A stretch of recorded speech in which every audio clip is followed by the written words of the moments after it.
Meron tayo ulit isang order sa TikTok shop, isang bote na 350 ml. Big shoutout sa customer nating si Boss Rob na siya ang umorder. Boss, ito ang waybill mo. Tagasan si Boss Rob? Boss, taga Valenzuela. By tomorrow, marireceive mo to. Ikaw din yung na-shootan ko ng video kagabi sa pag-accept ng order mo, tas na-print itong waybill mo. Kausap ko kanina si Boss Raymart, siya ang contact natin sa JNT rider siya. So darating siya maya maya, pipick upin. So ang gagawin natin ngayon, iba-bubble wrap natin to, 3 patong, bubble wrap, karton, tapos bubble wrap ulit, no? Gawin na natin, boss. Ayan yung tags mo, 2025, taon mo to. Let's go!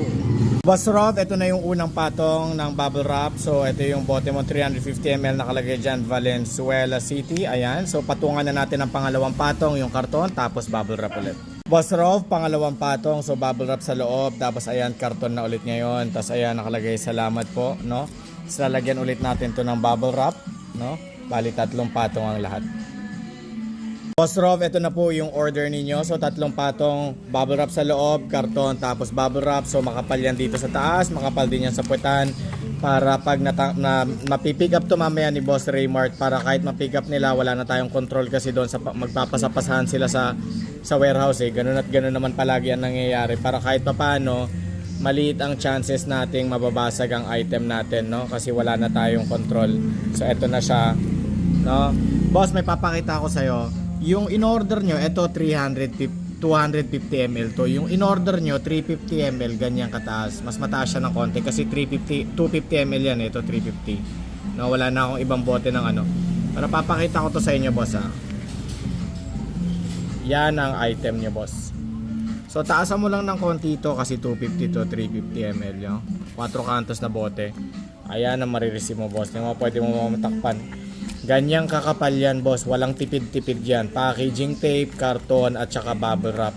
Lagasan talaga ng packing tape yan, boss, tsaka bubble wrap.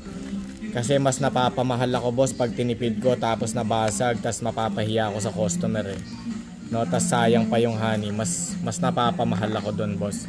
So ayan, boss, request lang ako sa'yo, pagka-receive mo nitong item, makisuyo lang ako sa'yo, reply ka dito o comment ka dito sa video na to na, boss, na-receive ko na yung item, hindi siya basag. Yun lang, boss, ipaalam mo lang sa akin na okay, safe ang lahat nung pagka-receive mo, masaya na ako, no? Tapos pagka-receive mo nito, bukas mo marireceive to, boss, eh, Valenzuela ka lang naman eh. Matitikman mo na yung natural na lasa ng honey namin sa probinsya. Igurot ako from Cordillera region. Ang lasa ng honey natin doon ay citrusy and fruity taste, no? May pagka-prutas, may pagka-lemony taste. Kasi ang lasa at ang kulay ng honey nakadepende yan sa mga halaman na nakapaligid sa mga bubuyog, yung mga nektarya na mga sinisipsipan nila.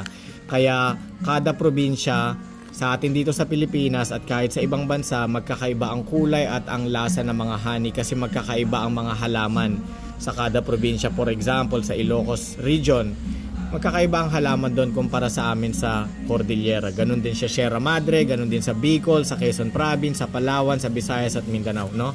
Hindi pare-parehas yan, boss. Nakadepende kung ano yung mga halaman sa paligid ng bubuyog. Kaya ganyan ang lasa ng honey natin. Maraming salamat sa pag-order, boss. Balitaan ninyo ako pag na-receive nyo na ninyo to. No, masaya na ako pag mabalitaan nyo ako na, boss, na-receive ko siyang hindi basag, no? Ingat ka palagi, boss, and God bless you. Take care.